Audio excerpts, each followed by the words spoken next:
Сиздер менен азыр сүрөттөрдү, фотолорду кантип жасап, мисалы Инстаграмга өзүбүзгө публикация кылып киргизсек болот.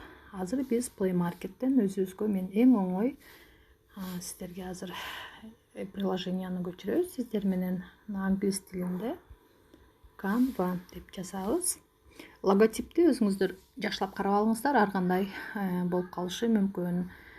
Анткени аябай көп, мисалы Pixart деген бар, мындан сырткары дагы Pinterest, InShot өтө көп. Эгерде биз карай турган болсок, буга окшош мына мисалы могул жерде эле канча түрлүү эмнелерди, анимацияларды жасай тургандар турат да.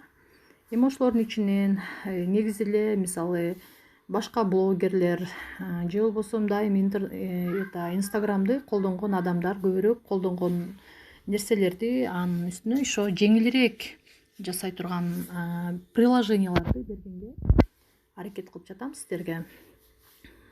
Canva'ны установка кылабыз.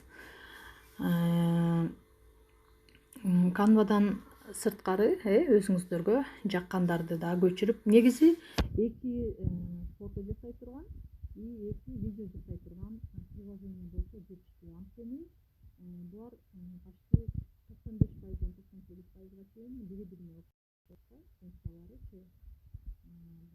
Акча табуу максатында ар кандай эмнелерди, приложенияларды ойлоп табышат. Мына ачтык, бизде даяр болуп калды. Открыть. Canva'га кирдик. Canva регистрация сурайт сөзсүз түрдө. Мен деген бул жерден войти через Google. Facebook аркылуу кирсеңиздер болот, Google аркылуу кирсеңиздер болот, же болбосо электронный почта аркылуу кирсеңиздер болот да.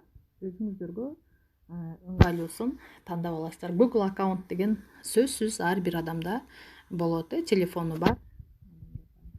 Canva'га кирдик. Canva'га киргенде мына бизге Canva ар кандай версияларды берип атат. Мына все категории деген, мисалы бул жерден публикация Instagram, логотип жасаңыздар келсе, фотоколлаж, приглашение, открытка, резюме, эми аябай көп бул жердечи. История Instagram. Мисалы Instagram'дагы стористин эмеси форматы башкачараак болот да. Аны биз если эмнеге лентага кое турган болсок, кыркылып жакшы көрүнбөй калат. Ошон үчүн ар биринин өзүнүн форматын алганыбыз жакшы. Азыр биз Инстаграмга мисалы публикация жасайлы. Вот. Бул жерде өтө толтура эмнелер бар экен, версиялар бар экен.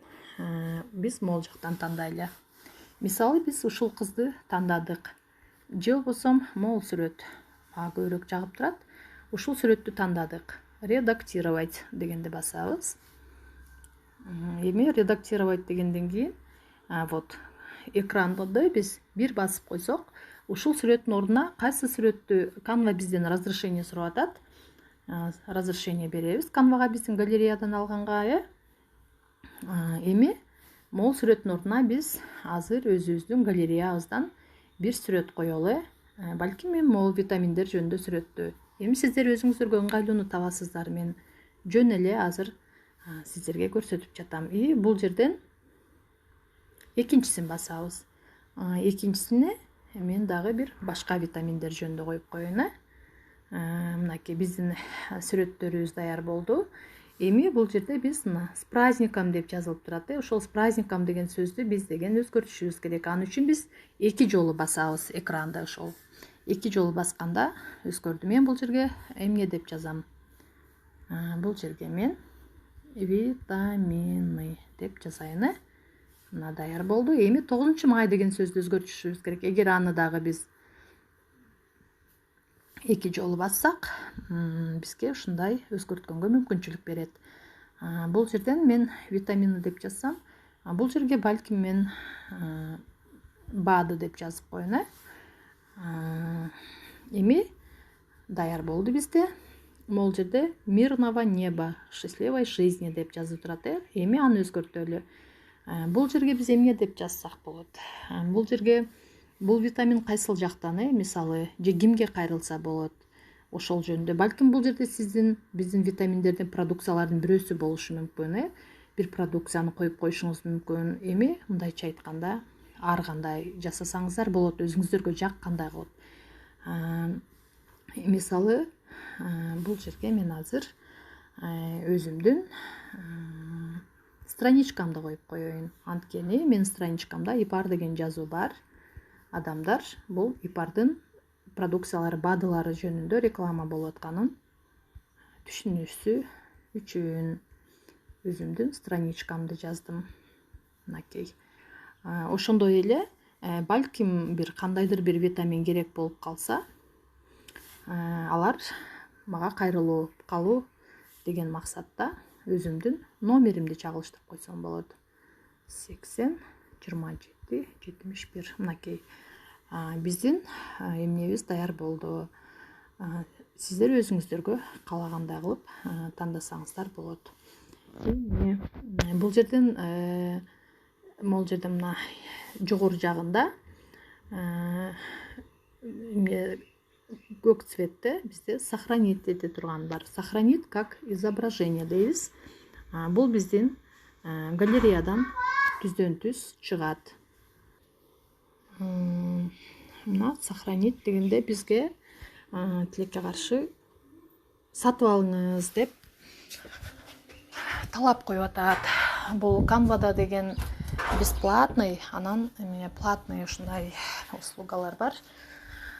Биз деген эгерде биз уланбаган болсок сатып ала албайбыз. Андыктан кайра аркага чыгабыз, аркага чыгып, анда скриншот кылып алабыз өзүбүзгө. Мынакей өзүбүзгө мындай кылып скриншот жасап сактап алдык.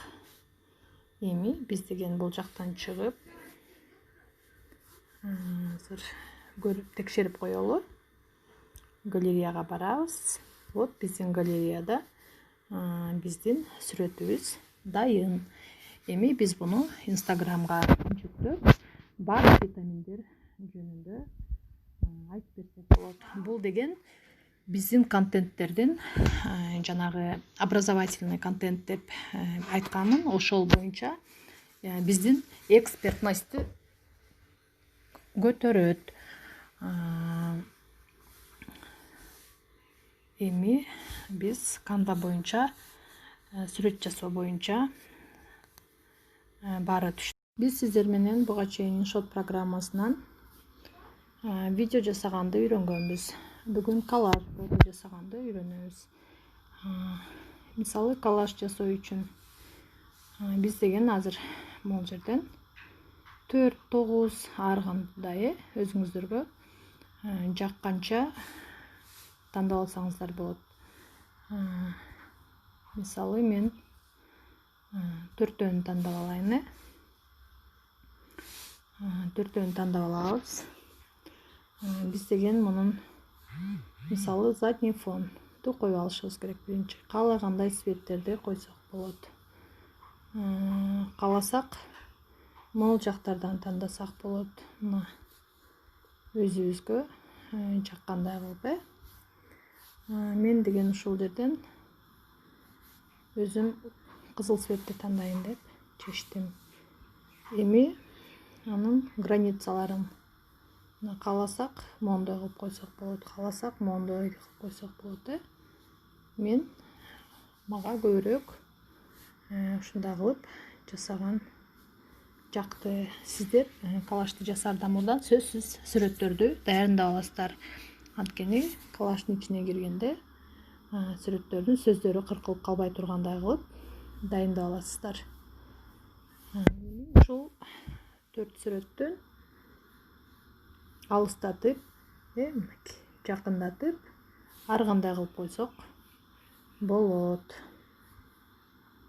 Кичинетип, чоңойтуп даяр болду. Даяр болгондон кийин биз деген эгер дагы сүрөт кошкубуз келсе, анда галереяга киребиз кайра. Макетти мисалы башкача кылып өзгөрткүбүз келсе, мынакей, анда могул жерден өзүбүзгө жаккандай. Менимче могул макет жакшыраак туура келет экен. же моундай кылып мына өзүбүзгө жаккандай кылып тандап алабыз. Эми форматын кайсы эмнеге жасасак, мисалы Instagram публикациясына ылайыктуу болсо, анда 1/1 болот, дагы форматыбыз туура келет, өзгөртпөйбүз. Стикерлерди кошсок болот, каалагандай кылып могул жерден өзүбүзгө жаккандарды. Мен кошпой эле коеюн деп чечтим. Текст жазып койсок болот. Мисалы ипар деппи, же продукция ипар, же болбосо просто могул жерге азыр күнчечак деп жазып койсом деле болот. Анын баары өзүңүздөр чечесиздер. Күнчечак деп мынакей мисалы жазып койсом, потому что санцелла дегенди бизде көпчүлүк адамдар биле бербейт. Мынакей если күнчечак деп жазсам, мунун цветин өзгөрткүм келсе, кружочкты басабыз. Өзүбүзгө жаккандай цветти тандайбыз. Бул жерден жакшы цвет, кызыл цвет деле жакшы жарашат экен, кара цвет деле жакшы жарашат окшойт менимче. Ак кылып туруп, границасын кара кылып койсок болот экен, мондай кылып койсок болот экен. Мына ушундай кылып жасадык. Эгер биз дагы текст кошкубуз келсе, телефон номер калтыргыбыз келсе, анда жазып коебуз. Мынакей кичинертебиз, могул жерге коюп коебуз. Биздин макетибиз даяр. Алдын ала сүрөттөрдү жакшылап дайындалышыңыздар керек. Бул жерде сохранить дегенди басабыз.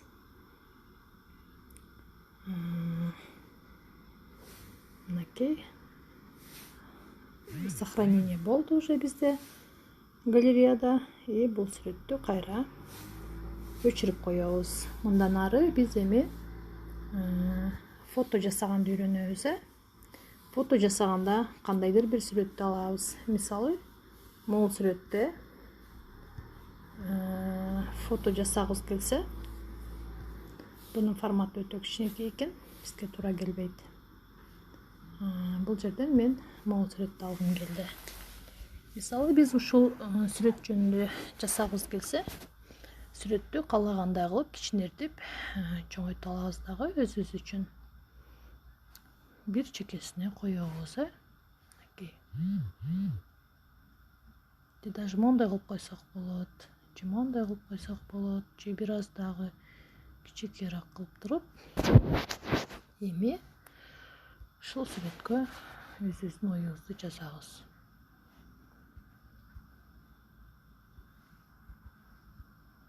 Витамины деп жазып, көтөрүп, мына чоңойтуп, каалагандай кылып. Могул жерде тамгаларга келсек,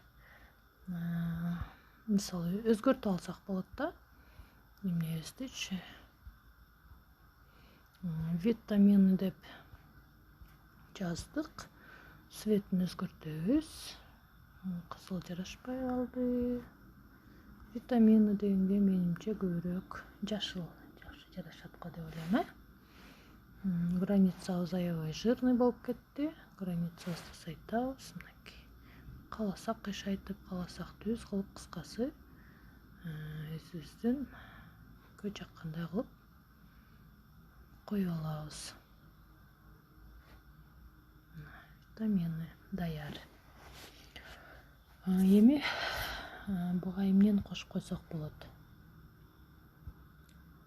Дайын болгондон кийин же витаминдерибизди бир чекеге алып туруп, бул жака биз өзүбүздүн витаминдерди кошуп койсок болот да. Аны кандай кылабыз? Стикерди басабыз, галереяга киребиз. Могул жерде цинк, мисалы розовое масло, хотя бы экөөнү. Цинктин форматы өтө чоң экен.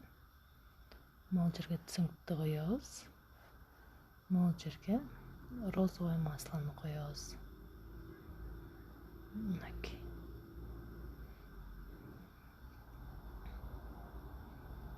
ошентип кааласак бир аз кышайта алабыз. Ар кандай кылып жасасак болот. Муну дагы бир аз мындай кылып туруп жасасак болот. Витаминдер түшүнүктүү. Масло эми кайсыл жактын витаминдери экени белгисиз болуп калды да бул адамдаргачы.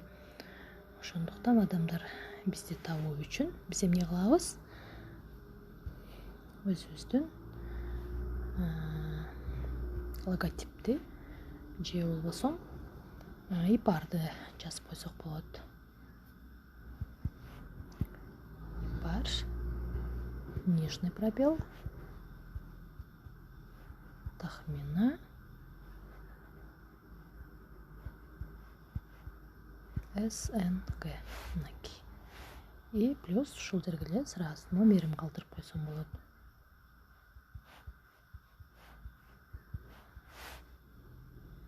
Кичинертип могул жерге коюп койсок, кана эми көрөбүз. Бул жерде бир аз жарашпай калды. Сливаться этип калды. Эми редактировать деп тамгасын өзгөртөбүз. Моундай эле тамга кылып коелу. И цветин өзгөртөлү. Мындай кылып койсок тоже болбой калды.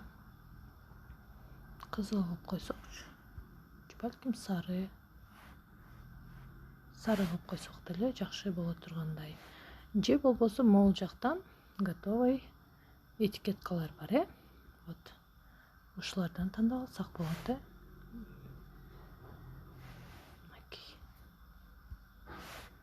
Могул өтө сонун жарашат окшойт, Ушундай кылып койсок болот.